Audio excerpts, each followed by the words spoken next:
vont influencer le monde. Quelqu'un dit amen. Amen. Alors il dit de faire des disciples, amen, les baptisant au nom du Père, du Fils et du Saint-Esprit. Premièrement, j'ai dit que la prière est le moyen par lequel on peut engendrer les disciples. Maman, vous avez fini de lire? Oui. Ok. Donc, priez afin que le Seigneur envoie des ouvriers dans la moisson. Bien, mais l'église, la force de l'église, la respiration de l'église, ce qui engendre les fidèles dans une église, c'est la prière. C'est pour cela que mon souhait, c'est que tous vous deveniez, vous intégriez le groupe d'intercession. Mon souhait, c'est que tous les pasteurs de ce ministère, tous les serviteurs de Dieu de ce ministère deviennent d'abord des intercesseurs. Pasteur, si tu n'es pas un intercesseur, si tu n'es pas un homme de prière, non, bien-aimé, tu n'auras pas une église vivante. Tu ne pourras pas impacter les gens. Parce que pour impacter quelqu'un, l'esprit de quelqu'un, il faut d'abord l'impacter spirituellement parlant. Et le moyen par lequel tu impactes les gens spirituellement, c'est la prière. C'est la chambre secrète. C'est la chambre haute. C'est le moyen par lequel tu influences l'humanité. Jésus n'a pas été puissant en parole, puissant en œuvre sans être un homme de prière. Moïse n'a pas été le grand Moïse sans avoir passé du temps dans la présence de Dieu sur le mont Horeb. C'est dans la prière que sont engendrées les églises. L'apôtre Paul parle des jeunes multipliés, il parle du souci que lui donnent toutes les assemblées locales. Et il dit, vous êtes la preuve de mon apostolat. Vous êtes la preuve de mon apostolat. Je vous ai accouché, j'ai connu les douleurs de l'enfantement. Mais ces douleurs de l'enfantement, c'est quoi? Ça passe par la prière, la prière, la prière, la prière. Tu vas être un gagnant d'âme, prie, prie, prie. Si tu priais 1 heure, prie 2 heures, 3 heures, 4 heures. Pourquoi pas, bien-aimé? En priant pour quelqu'un régulièrement, bien-aimé, tu feras de mieux ici. Je me rappelle que nous avions prié pour trois filles que nous avions rencontrées. La première accroche, c'était Nathalie. Et puis nous avons commencé à chanter ça. Nous étions des jeunes, Marie, Marie et moi. Et on priait, Seigneur, sauve Olive, sauve Marc, sauve Nathalie. C'était devenu une chanson. Bien aimé, ça a fait 5 ans. Ce n'est que 5 ans après, pendant que nous parlions à Olive et à Marc, alors que Nathalie avait cru, elles avaient le cœur endurci. Mais 5 ans après, je ne sais pas ce qui s'est passé, Olive est venue croire dans ce ministère. Elle est devenue une sœur en Christ. Et plus tard, Marthe aussi s'est attachée au Seigneur. Amen. Et aujourd'hui, amen, elles sont des enfants de Dieu. Elles croient au Seigneur Jésus. Elles ont Christ dans leur vie. C'est impressionnant. Mais pendant 5 ans, c'était devenu une chanson pour nous. Je vois souvent dans la famille de Madeleine des gens qui ont cru. L'autre jour, vous avez vu sa grande sœur Virginie, qui vient de France. Mais en 1996, quand Marie-Madeleine croit, nous prenons un programme de prière de 3 jours de jeûne et nous commençons à prier Dieu, Seigneur, sauve les membres de sa famille. À l'époque, c'était le frère Patrick, qui est aujourd'hui préfet à Monatéry, qui était enfant de Dieu. Et c'est lui qui a prêché l'évangile aux autres, lui et son épouse. Et nous prions pour les gens comme la famille de Charles, Seigneur, sauve Claude, sauve, ainsi de suite. Je vous assure que presque toutes ces personnes-là sont venues dans la foi. Quand je vois aujourd'hui Angéline dans la foi, Nadège dans la foi, je vois toutes ces personnes dans la foi, Maman Clarisse qui vient de Douala, engagée dans la foi, je dis, mais c'est extraordinaire. Le verset qui dit, crois et tu seras sauvé, toi et les membres de ta famille, c'est extraordinaire, ce verset-là est réel. Est-ce que tu pries pour les gens de ta famille? Alléluia. Quand j'ai cru, j'étais tout seul dans la foi. Mais je priais, Seigneur, que les autres aussi soient sauvés. Après, le Seigneur a sauvé Tuédan. La femme du pasteur Maman, je viens de vous raconter le témoignage qui a été mordu par un serpent. Après, c'est Anastasie qui nous persécutait, qui est devenue aussi enfant de Dieu. Le reste ont suivi, les Ézé, les Sylvie, les Blaise et tout le monde.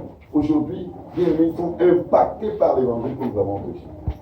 Dis à ton voisin, ta prière peut changer l'histoire de ta famille. Ta prière peut changer l'histoire de ton village. Ta prière peut engendrer des disciples. Amen. Le second moyen par lequel on fait des disciples, je voudrais te le dire, c'est la prédication de la parole de Dieu. Quelqu'un dise Amen. Que quelqu'un dise Amen. Amen. prédication de la parole. Qu'est-ce que Jésus dit?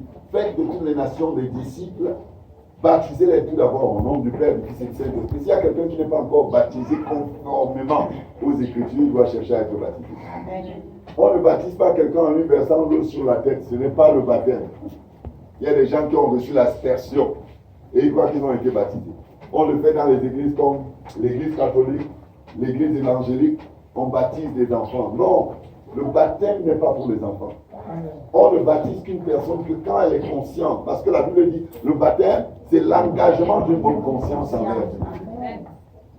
Donc si on t'a versé l'eau sur la tête, et tu viens nous dire ici, non, oh pasteur, j'ai été baptisé depuis le berceau, depuis quand j'étais enfant. Non.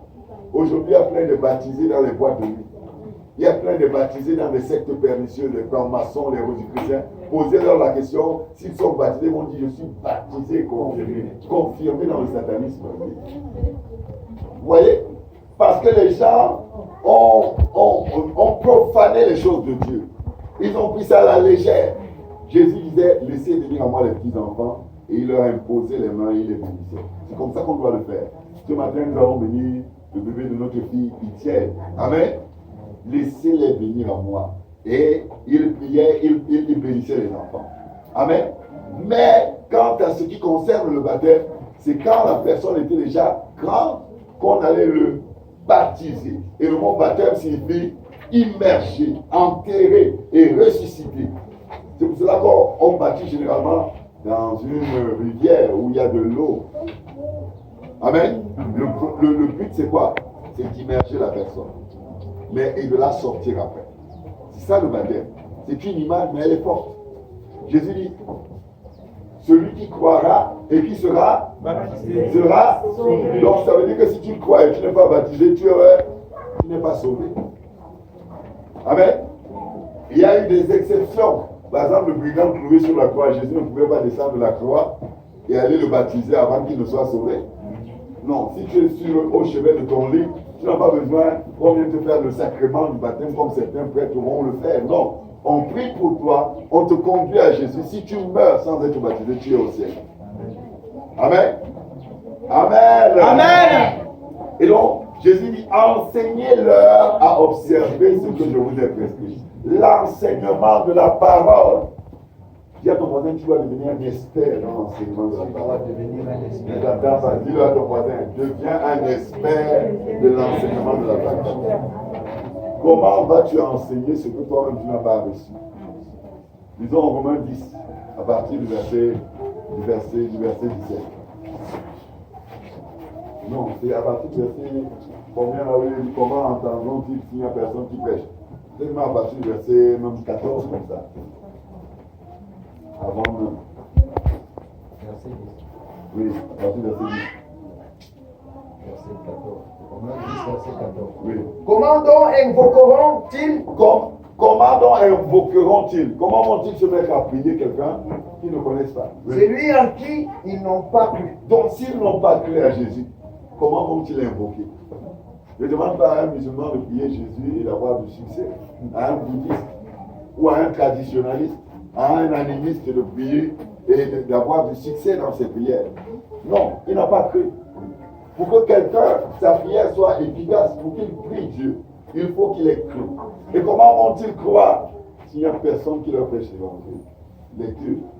Comment croiront-ils en celui dont ils n'ont pas entendu parler? Donc ils n'ont jamais entendu parler de Christ. Comment vont-ils croire? Tu l'avais des voisins, tu ne leur parles jamais de Jésus. Bien, mais c'est notre responsabilité de parler de Jésus à ceux qui sont nos voisins. Amen. Moi, je loue Dieu.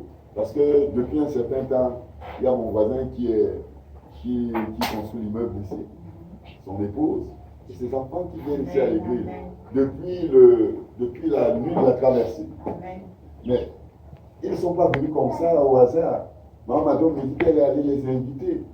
Voisins, j'espère que nous allons passer la nuit de la traversée ensemble. Mais aujourd'hui, c'est devenu une réalité. Ils sont assis ici écoutant la parole de Dieu. N'est-ce pas extraordinaire? Amen. Mais le problème avec toi, c'est que même aller inviter, tu refuses. Il y a des gens, tous les programmes que nous faisons ici, on leur donne les billets d'invitation, ils vont les essuyer les fesses à la maison avec ça. D'autres même utilisent les traités pour aller au lycée. Le traité. Tu sais ce que ça veut dire? Quelqu'un a investi son argent pour prêcher par la littérature. Mais toi, tu vas où c'est fait, celui qui fait ça. God. Je ne veux pas te maudire. Mais je veux seulement que tu prennes conscience que c'est grave ce que tu fais. Continue. Et comment en entendront-ils parler Oui. s'il n'y a personne S'il qui n'y a prêche? pas Pouna qui prêche, Pouna ça a diminué. Ton ministère d'évangéliste a diminué. Ça n'a pas diminué. Non, ça a diminué. Pour moi, ça a diminué. Oui, je ne les vois plus. Parce qu'avant, qu'est-ce qui s'est passé? Pouna a fini de prêcher au client pendant qu'il est sur la moto et le client lui dit amène-moi chez ton pasteur. Amen. Et j'ai donc rencontré plusieurs personnes par le travail qu'il a fait, étant sur la moto. Ça, c'est extraordinaire. Amen. Aujourd'hui, je connais plus d'une personne à cause de lui, du travail qu'il a fait. Et ça, c'est extraordinaire, bien aimé. Comment tu peux être dans un lieu de travail, tu es là, tu ne prêches pas l'évangile. Dans ton bureau, personne ne connaît que tu es un prédicateur d'évangile. Non, on doit te connaître. Moi, au lycée, on me connaissait comme pasteur. Et à plusieurs reprises, on a convoqué mon père au lycée pour lui dire que non, ton fils, il fait grave. J'utilisais quoi? Les pauses. Quand on disait pause, non, c'était fini. De la 6e en terminale, j'allais prêcher. Amen. Quand j'ai cru, j'étais un jeune enfant en classe de 6e, je crois. Amen. Et puis, je suis allé en 5e, j'ai commencé à prêcher l'évangile. Tout le lycée connaît. Aujourd'hui, quand je parle même encore de mes camarades, on savait que tu allais seulement être un puissant pasteur. On le savait. Amen. Jusqu'au point où on a convoqué plusieurs fois mon père au lycée pour lui dire que ton fils, non, même les professeurs, ils les regardent dans les yeux, ils disent qu'ils avaient besoin de choses. Alléluia. Amen. Toi, tu t'en. On ne sait même pas que tu es un enfant de Dieu. Moi, la maternelle, on avait demandé à un de mes fils de danser Lady Pong. Je crois que c'était Josué, je ne sais plus. Il a dit à la maîtresse que je ne danse pas ça. J'étais un bébé de 2 ou de 3 ans, ou de 3 ans. Mais prends cadeau, prends-moi cadeau. La chanson, c'était quoi? Prends-moi cadeau. Il dit que madame la maîtresse, je suis au point où la maîtresse nous a convoqués pour dire, mais tous les enfants dansent lors des fêtes et tout ça. Et pourquoi ton enfant? J'ai dit que madame, laissez mon fils, c'est un pasteur. Dans l'âme, dans l'esprit, dans le corps. Amen. Il n'est pas obligé de danser vos danses. Il y a des parents, ils sont complaisants. On amène une musique bizarre. Toi aussi, tu es là. Tu acclames. Oh, ton enfant est en train de danser le mangambeu ou le makosa. God forbid, le nom de Jésus-Christ. Amen. Amen. Il doit être un prédicateur de l'évangile dans sa chair, dans son eau, dans tout ce qu'il fait. Il doit respirer l'évangile. Amen. Continue un peu. Verset 15. Oui. Comment y aura-t-il des prédicateurs Comment y aura-t-il des prédicateurs si Dieu s'ils ne sont pas envoyés? S'ils ne sont pas envoyés par Dieu. Quand vous lisez Ésaïe chapitre 6, le verset 8, il dit, qui enverrait? Qui marchera pour nous?